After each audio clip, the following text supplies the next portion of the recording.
Hola, ¿qué tal? ¿Cómo están? Bienvenidos a esta nueva edición de Mercados por Expertos. Hoy sin Diego Pietrafesa, quien se encuentra regresando ya por estas horas del viaje que realizó a Jerusalén, allí a Tierra Santa, para acompañar y para cubrir la visita del Papa Francisco en aquel lugar, con una visita que realmente tuvo un alto impacto en materia internacional, un alto impacto en los medios del mundo, porque el Papa llamó a la paz, llamó al diálogo, y el diálogo es algo que hoy realmente necesitamos, es algo que necesitamos en la Argentina, y por lo cual también se trasladó a lo que fue el encuentro de la presidenta Cristina Kirchner con la Iglesia por parte del Te Deum, que se realizó este fin de semana por el 25 de mayo, un encuentro que tuvo como presentes a la presidenta, al gobernador de la provincia de Buenos Aires, Daniel Scioli, y al jefe de gobierno porteño, Mauricio Macri, entre otros funcionarios que se hicieron presentes allí y que hablaron del diálogo, que hablaron de la posibilidad de avanzar en una construcción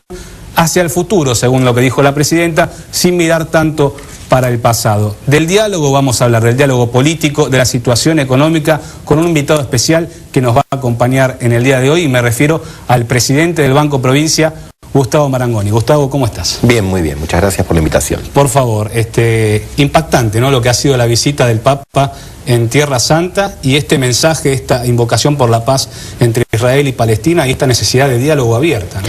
Muy movilizador. Yo creo que Francisco representa una bocanada de aire fresco dentro y fuera de la Iglesia. Creo que el mundo está sediento de liderazgos, y sobre todo de liderazgos de diálogo, de concordancia, de paz, y en una zona tan particular por su importancia estratégica en materia internacional y por un conflicto ya de larga data. Bueno, que la voz del Papa y que haya ofrecido el Vaticano para las negociaciones, me parece que es un gesto que esperemos también se traduzca en hechos concretos y en resultados positivos. Y cuando miramos esta necesidad de diálogo a la que llamó el Papa entre palestinos e israelíes, y también a la necesidad de diálogo al que llamó la presidenta en la Argentina, ¿cómo ves en este momento el cuadro político entre la oposición y el oficialismo con esta necesidad de avanzar en un diálogo? Mira, lo veo positivo porque desde hace muchos años ya todos los que trabajamos con el gobernador Scioli, con Daniel, venimos viendo y escuchando permanentemente la prédica de él, de establecer consensos, de sentarse a la mesa a conversar, y él lo ha hecho siempre, y lo hizo en momentos donde a lo mejor algunos no entendían bien la importancia y la trascendencia de esas actividades, de esos gestos. Y hoy, afortunadamente, vemos una política mucho más marcada por el sentido común, donde quienes no piensan distinto pueden reunirse, pueden compartir actos, pueden consensuar políticas, y yo creo que esto es lo lógico. Reunirse con alguien no supone pensar igual que él. Generalmente lo que supone es que te reunís porque tenés que tratar agendas comunes, aunque de miradas diferentes, y esto siempre enriquece, y además es parte de la vida misma, no de la política. Eso nos pasa en una reunión de consorcio, cuando vivimos en un edificio, te puede pasar en un club de barrio, te puede pasar en cualquier ámbito de tu vida. Vos tenés que reunirte con aquel que no piensa como vos, pero es parte del tema como vos, y entonces juntos, bueno, las soluciones llegan más rápido. Pensando en estas soluciones, en este diálogo, uno observa lo que ha sido la trayectoria de Daniel Scioli en la provincia de Buenos Aires en cuanto al diálogo con Mauricio Macri, por ejemplo, el jefe de gobierno porteño, y con representantes de los diferentes sectores, inclusive aquellos que no estaban de acuerdo con la línea política que se estaba desarrollando a nivel nacional. Sin embargo, en el día de hoy se conoció, y en los últimos días también, lo que fue la carta de este representante, este círculo intelectual que conforma Carta Abierta, criticando un poco la figura de Daniel Scioli como representante del kirchnerismo hacia adelante. ¿Qué posición refleja en ustedes este tipo de apreciación de Carta Abierta, marcando peligrosidad de que Scioli sea candidato del kirchnerismo? Sí, hay dos comentarios. El primero, bueno, desde luego cada uno es dueño de cada espacio, cada persona es dueño de que te guste o no te guste a alguien. En este caso, ellos están hablando de Daniel. A mí sí me llama la atención algunas cuestiones. En primer lugar, esto que vos mencionás, el concepto peligrosidad, es decir, me parece que si hay alguien que es lo contrario de peligroso es Daniel, por lo que hablábamos antes, por su prédica permanente por el diálogo, por la tolerancia.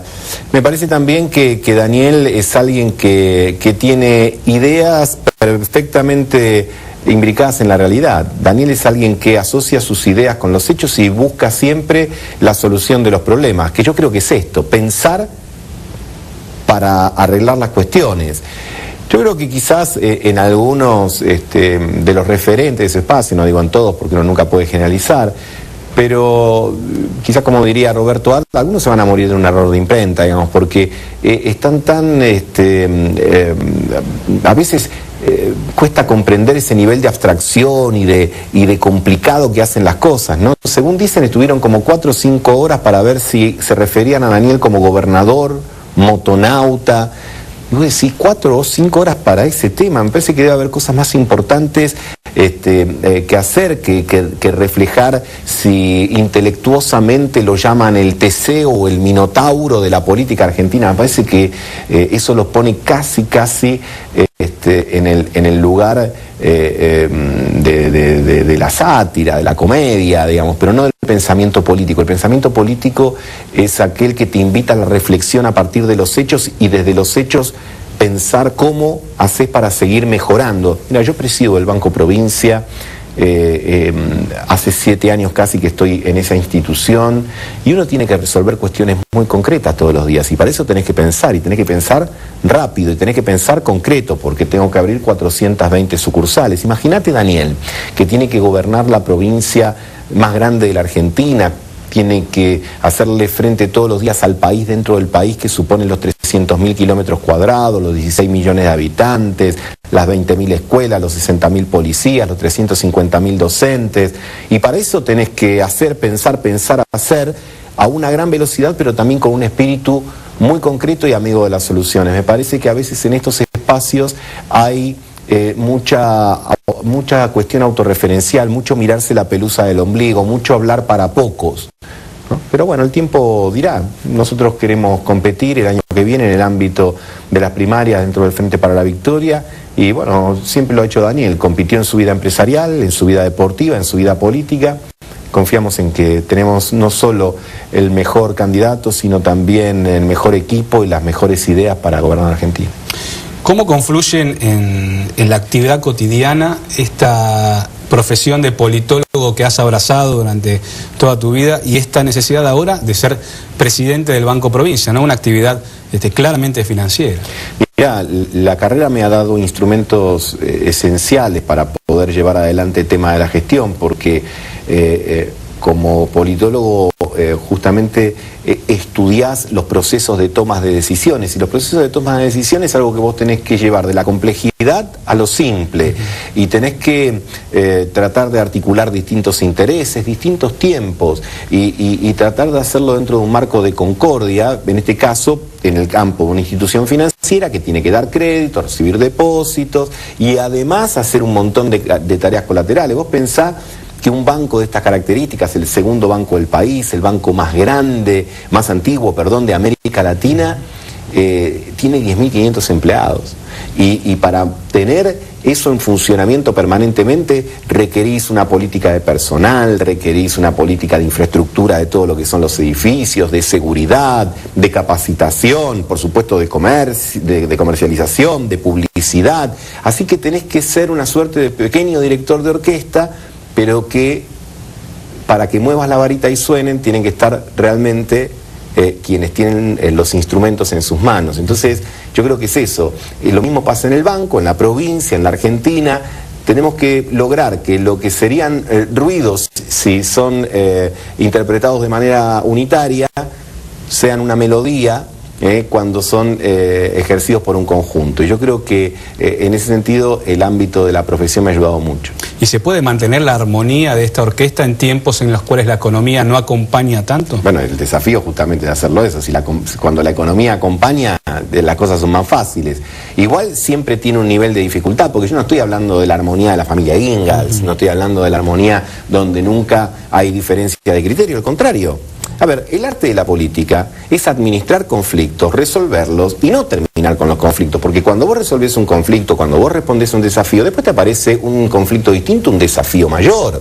Y esto te va a pasar siempre, aún cuando las cosas vayan muy bien. Si vos prestaste 40.000 millones de pesos en crédito, como hicimos nosotros el año pasado, tenés el desafío este año de prestar 50.000, 55.000. Si vos reinauguraste, como hicimos nosotros, 50 sucursales, tenés que ver cómo haces más de 50 en el periodo que viene. Y así con todo. Le pasa a una persona en la familia, el día que le garantiza el pan a sus hijos y el techo en la casa, tiene que pensar en la educación, y después de la educación en los útiles que requiere, y después en el transporte, en la vestimenta. Siempre te van surgiendo distintas cuestiones que hacen a que estés... La vida es un continuo moverse, es un continuo resolver temas, resolver cuestiones, y yo creo que hay que tomarlo con esa mentalidad de que siempre desemboque en estar un escalón más arriba, no el conflicto por el conflicto mismo. No sirve de nada usar un conflicto por el conflicto mismo. Pelear por pelear no sirve para nada. Uno dice, le peleo a la vida todos los días y me parece bien, pero la visión constructiva es, mirá, yo peleo para que mis hijos estudien, estén sanos, coman, y bueno, esos son los objetivos por los que nos tenemos que preocupar. Entonces, cuando tenemos alguna discusión o alguna diferencia, ¿estamos más cerca de resolver esos problemas? Vamos bien. Si nos alejamos de resolver esos problemas, vamos mal. Ahora me vas a contar cuáles son los problemas que ves en la ciudad de Buenos Aires. ¿Cómo no? Después de la pausa.